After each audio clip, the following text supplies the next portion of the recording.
Ladies and gentlemen, welcome to the studio tour. Through there is the green room, so called because the acts go green with nerves. Allow pause for chuckle. Tom, turn around. I saw you wearing that earlier. Oh. Well, did it scare you? Not really, you fell down the stairs. You saw that? Why didn't you help me? I just got my leg out of the banister. Well, it's your tall group that are going to be screaming for help when they see this. Is that a whisk? Yeah, for your brains. Well, I'd feel very threatened if you were near a plug. Well, What is this? Why are you trying to ruin my tour? Ruin it? I'm trying to help it. Ever been to London dungeons? Oh, yeah, with those weirdos in fancy dress. Scare artists, yes, of which I am one. Just left the dungeons, actually. Really started to fuck with my head. Plus, I accidentally punched a girl. I think I read about that. It's possible. Anyway, I'm just trialing out a new character. Introducing Toxic Angel. Please, Tom, don't. My evaluation is today. So far, I've only got one really good joke. It's about BBC bureaucracy. Anyone feel like there's too much red tape? 3 whole rolls. Oh, my God. There's only one thing that's gonna stink worse than that joke. Toxic waste! Have you actually farted? Yes!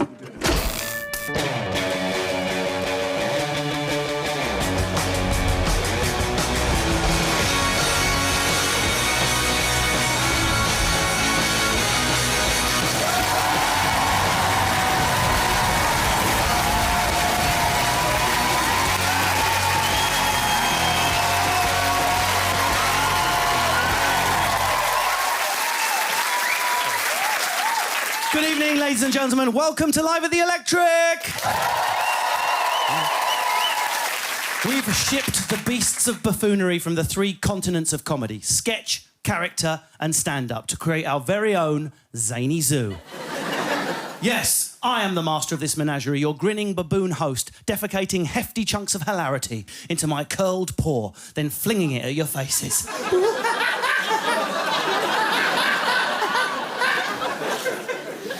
Now, why am I here? Well, I do lots of stand-up about my dad. I often get criticised for doing too much about your dad. It's all he talks about is his dad. I've got a strong relationship with the bastard. But I think it's time to talk a little bit about my mum, a new character to be welcomed to the stage. Someone that looks like me, sounds like me, as opposed to my dad, who's 6 foot tall, blonde, curly hair, bodybuilder, and manly. Glittery question mark, Papa.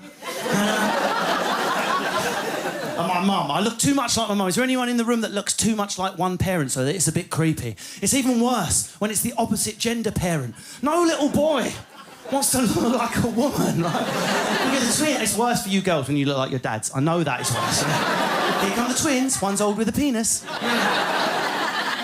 But my mum's brilliant. We're the same. We've got the same energy. Spring out of bed after 6 hours sleep. Make lists. Clean, clean, clean, clean until you're through to the magma. Yeah. In fact, the only time we ever fall out is anything to do with teaching my mum technology or her not understanding technology. The 5 bars conversation. I've gone through 3 phones through throwing them at the wall because of the 5 bar. I've got 5 bars. I've got 5 bars as well. One of you is lying. Yeah? I've got 5 bars. No, you haven't. You can't have 5 bars because I've got 5 bars and all I can hear is... The only thing worse is the time difference. What is it? I don't know what's in a mum's brain, but she cannot get her head around time difference. If you're 3 hours ahead, what time is it there? It's midday. Have a guess, Mum. What's that plus 3? I don't know. What? The most irritating one was Australia. 12 hours difference, yeah? You just change the AM to a PM. A toddler could work it out, Mum. It's midday here, so it's midnight at home, right? So if I call you in 3 hours, will you be up? It'll be 3 hours. You'll all know people that have moved to Australia. Who's got friends or family that have moved to Australia, right? Now, British people, it makes me laugh. They go on their gap year in their teens. Australia was so amazing. So this country's just a waste of time. It's economically bankrupt. The weather's horrible. I'm going to move to Australia. See you later, England. You stink. Right? And we stay here. How long is it? 2, 3, 4, 5 years before you get that phone call. I just want to come home. It's so boring. Everyone's so happy. Everything's so perfect. I've not seen a dog shit for weeks. It is not in your DNA to be happy. It is not in your DNA, United Kingdom, to be bathed in sunshine. We're not cut out for it. It's even worse when people move to America. Have a nice day. You don't know anything about my life, mate. I'm going to kick your teeth out, yeah? glad you have a nice day now. I'm surprised the phrase, have a shit day, hasn't started in England. It's just too happy for us in Australia. We don't like it. We're not cut out for that level of happiness. Mind you, it's good to... Has anyone ever been out with an Australian girl or an American girl or an American man or an Australian guy? They're fun to go out with. Australian girls in bed are brilliant. You know, that's so Flyman Bonza. Don't stop. Oh, that's Flyman Bonza. Don't stop. That's so Flyman Bonza. You know how they finish, don't you?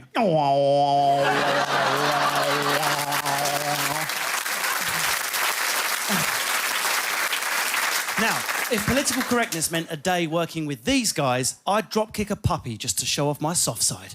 Make way for the Electric's resident political thriller. It's Wit Tank, The Situation Room!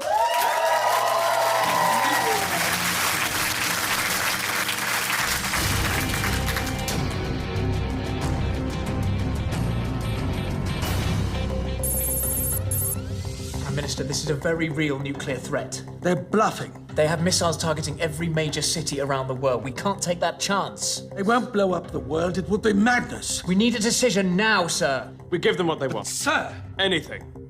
Understood? Bring up the video link.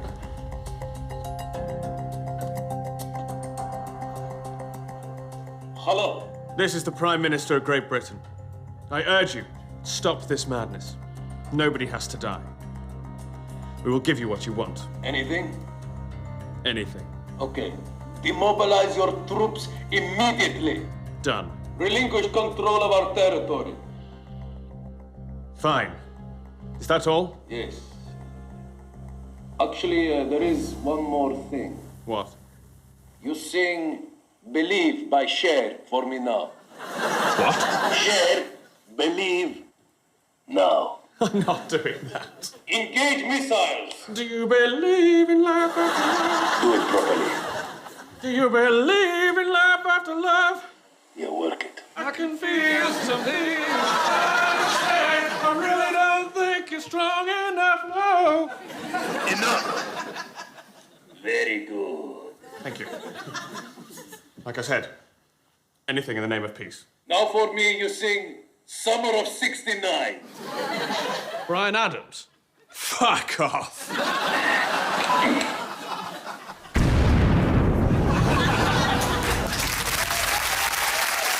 Wit Tank! OK, well, our next act is such a ladies' man. His photo has to be printed on sponge to soak up the tsunami of feminine drool. It's the premier product of the Costa del Macho, Esther Antonio.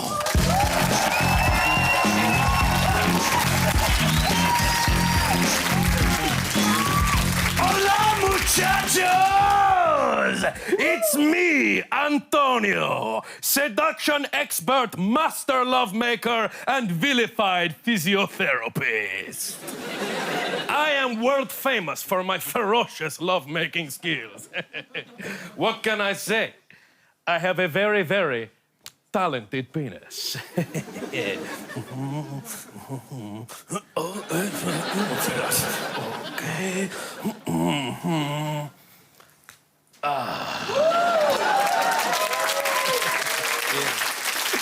Here, that's for you. You might want to wash your hands. Being impressively arrogant, I can deal with any situation. You see, every now and again in life, you're going to be forced into a difficult position. And I'm not talking about the reverse cowgirl. So tonight, I'm gonna show you a foolproof method to resolve any conflict, okay? Me, I'm like Gandhi, except I'm not a skinny little bitch. But I'm not just gonna tell you how to resolve conflict, I'm gonna show you. Look at this couple arguing. They need someone to help resolve their conflict. Plus, she's pretty hot, so I'm going in. We have to carefully get their attention, okay? Me, I like to throw a massive ham into the situation. Yeah! Yes! You see, when you're arguing and suddenly a pound of ham hits the floor, you stop being angry and you start being all, fuck me, it's a giant ham. Now that we've got control of the situation, we have to separate the conflicting parties, okay? But make sure you treat them both equally, okay? Hey, baby. Hey, come over here. Yes, nice. Fuck you. Yeah. You look gorgeous. Hey, can I get you a beverage? Here you go. Hey, lovely, have a drink. Yes. Don't worry, you can have one as well. Asshole. I think he's had a bit too much to drink. That's probably the cause of all your problems in your terrible relationship. I think at last we have found the problem of their conflict. So now, what do? We resolve it with a cattle prod.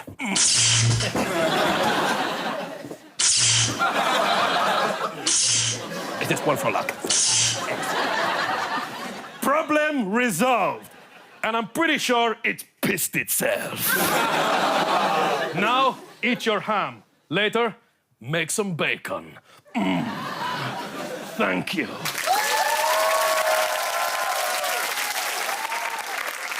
Antonio, ladies and gentlemen. Time to go and check on the Bullsmore Youth Club to see the man entrusted with the future of our youth. It's Pete Swivel.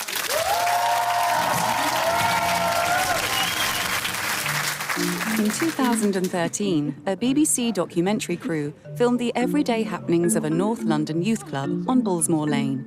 Its name, the BYC. Its leader, Pete Swivel. I don't care what you've seen outside Chicken Cottage, all right? This ain't some kind of laugh. I run knife awareness courses every couple of months, and they are without doubt the most important thing I do here at the BYC, hands down. Unless there's Champions League on, and then I just scrap it. But yeah, violent crime's a problem in the area, but you got to think, why are these kids doing it? Right? I mean, I have kids come to me every day here that are bored and frustrated. No one listens to them. Not the police, their parents, the government. And that's why my job is so important. I mean, I had little Darren come to me and say on Friday night he got his mate's dog and wanked it off. Obviously, my first question was, why on earth did you do that? He said, Pete, it looked like he had the hump. But my point is, they know they can come to me in the strictest confidence and I'll zip my mouth up and throw away the key. All knife attacks have one thing in common. Knives. Right? No? And jealousy. It's the #1 trigger. Right? There's sexual jealousy.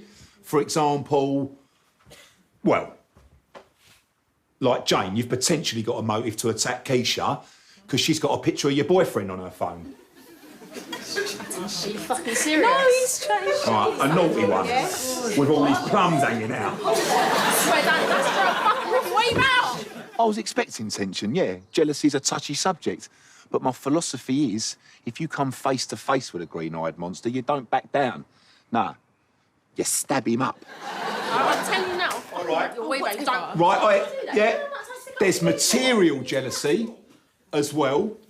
For example, Tony, it's no surprise those Jay-Z headphones went missing from your bag the other week, and then I see Mike warming his ears repair over the park. Can you take my beats? You know it's my birthday.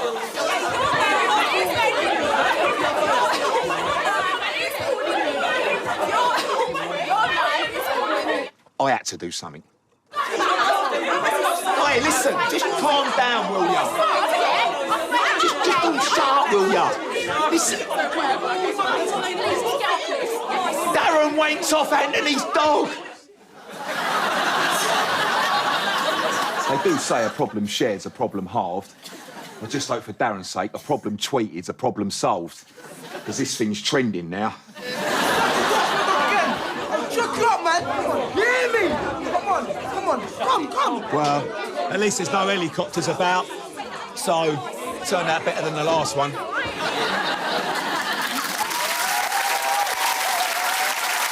Pete Swivel.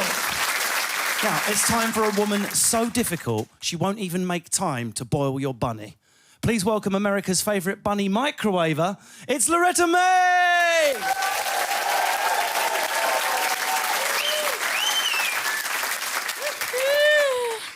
Hi.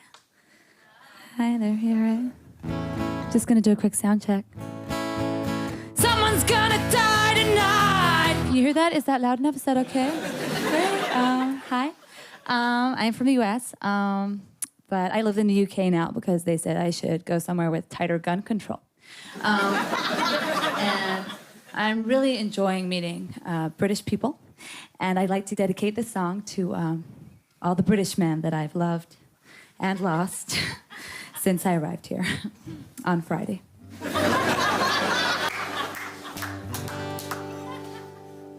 My love is like a box, it's big and open, and inside you know you wanna climb. But if you find someone like you to share the space, my box can be sublime.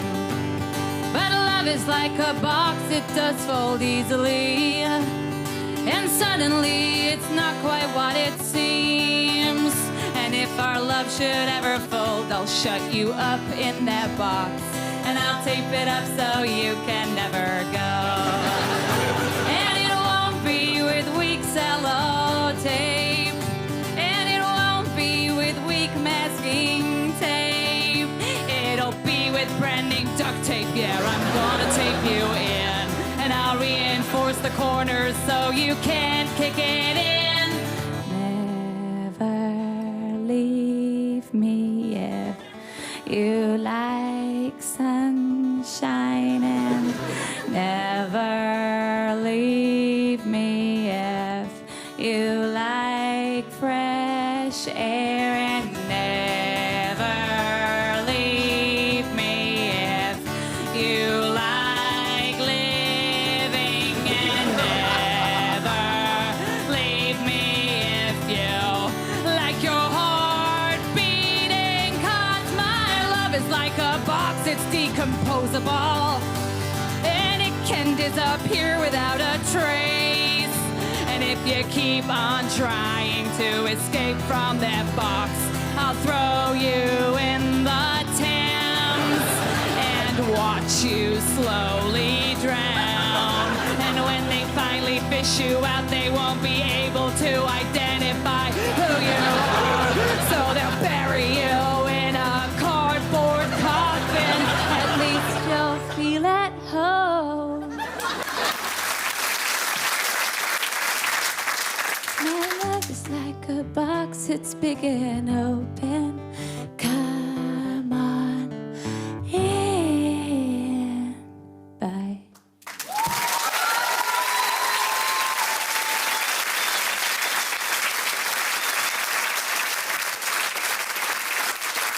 Wow. Never get a joint mortgage with anyone. Although, I think I've got quite enough red tape already. Now, moving on. The green room... What was that? Nothing. Through there's the green room, which is full of sick. The acts go green while they're nervous. Well, before they're nervous. Is that child okay? Watch her.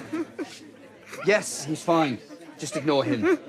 Now, over here is where Russell usually... He sounds really upset. You okay, little guy? Ow! He bit me! Ishmael, what are you doing? I'm so sorry, sir. Can anybody help me? I've escaped from a mental asylum for killing a human man. Tom, this has gone too far. Ishmael just bit this lovely gentleman's hand. Yeah, I saw that. Look, guys, I'm afraid the rules are if you touch the scare artist, they are allowed to fight back. Just fuck off.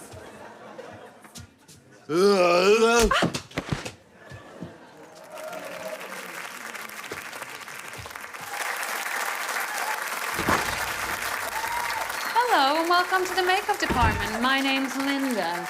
Where are you from? Roubaix in France. Ah, we have a French speaker in the room. I am actually fluent in the French. My name is Linda, and I work in the makeup room. Is somebody overtired and needs a nap? We can have chocolate biscuits later. Look how happy he is. Did you do a wee-wee in your knickers, sweetie? Is that why you're so quiet? Come on, let me get those knickers. Come on, they're nice. They're nice. Marcel's done a wee-wee in his knickers on the makeup chair. We got a poo in the makeup room. My name is Linda, and I work in the makeup room. I don't think he speaks the French. Now, let's digress from our progress with the recess. It's just part of the process. You know this. See you after the break.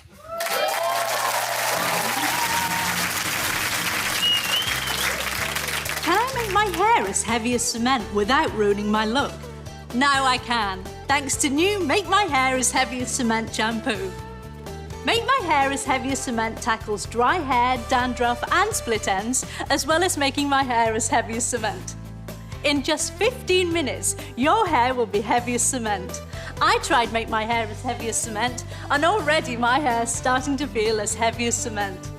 Now my hair's so heavy, I can't lift up my head. And now new heavy as sheet metal. Make my hair as heavy as cement, and now new sheet metal. Now you can have heavy hair without compromising your look. Wash your hair heavy today.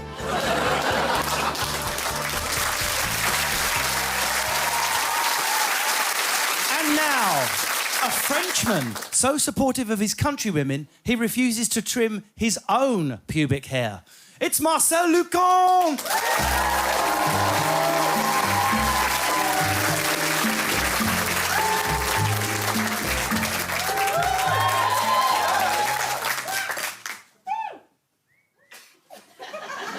Bonsoir. For you now, an extract from my exquisite autobiography, Moi. Concerning my first visit to England on a school exchange, which promised to us a rich cultural experience which would alter our view of the British as repressed, thuggish simpletons.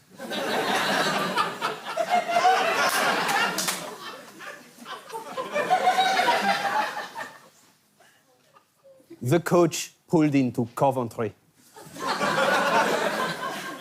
I emerged drowsy and agitated, having been made to sit next to Maurice, like me, on his final warning at school. Him for farting a surprisingly substantial amount of La Marseillaise. Me for smoking and coarse language while fucking the philosophy teacher. During this long trip, Maurice had discovered that he could fillet himself, a trick he unveiled via the back window, causing a lorry to crash. For a country termed by Napoleon a nation of shopkeepers, we were naturally bemused to find all of England's shops were shit. By day 3, naturally, I had attracted the attention of an English girl, Hélène. The locations for our romantic encounters included cinemas, cemeteries, and swimming pools, where I learned the phrase heavy petting. My father told me always that heavy petting was what had killed my hamster. The school had organized for us a discotheque on the final night. We knew our small stash of alcohol would temper the lurid, fizzy red piss we received in bottles, which the English boys attempted to convince us contained traces of panda.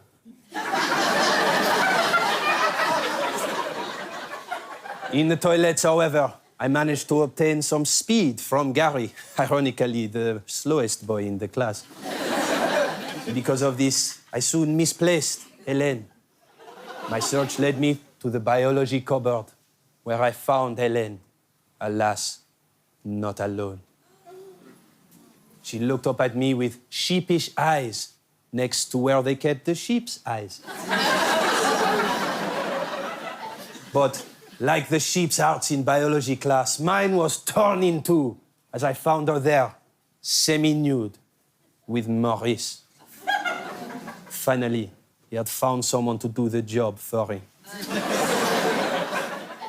I learned many English swear words that night, including "go fuck yourself." An action I made sure Maurice was unable to practice for many weeks to follow.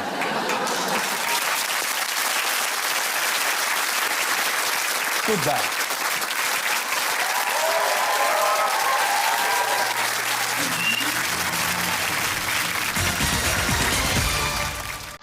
In the last installment, Dave shagged Sharon's mum.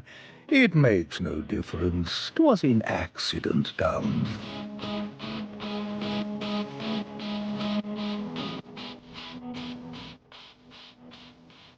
Like herpes, he returns. It's not, Mother. Useless shit. Rod in action shittier than a diner rod's rod, draining Mother's quim of its dignity. May the gods pass over the trespasses done to my fupa. Look, ask ye if I'm serious. Then, for the grasp of thy Essex claw, present I this. Engagement. Not quite engagement, but... Not quite. Div thou. What means thou not quite, wankhead? Sweet Harry and I have co-invented a pre-engagement ring upon which the magic of cubic zirconia sparkles with the promise of what might follow. Perhaps hereafter. Maybe.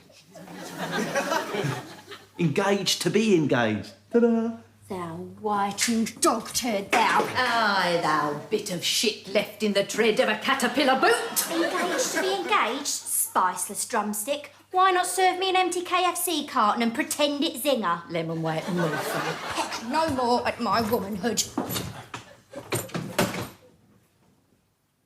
My final paltry attempt to build a tower burger from the breadcrumb of my sin. My chips are gambled and served, salted in the wounds of lost love. I shall flee the family bucket of these birds.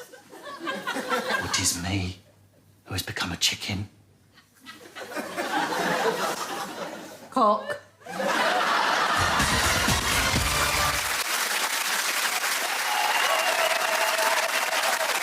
Thank you, but that is the end of the show.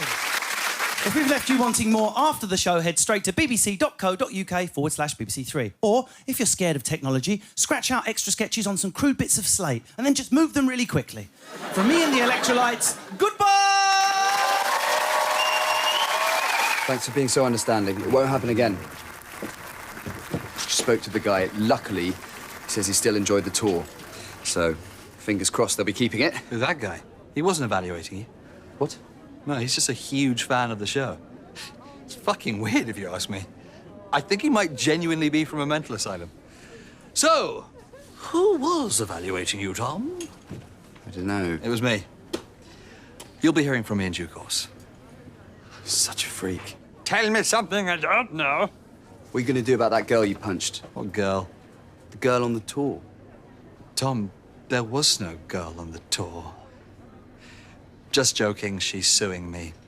See you on Monday, newbie. Igor!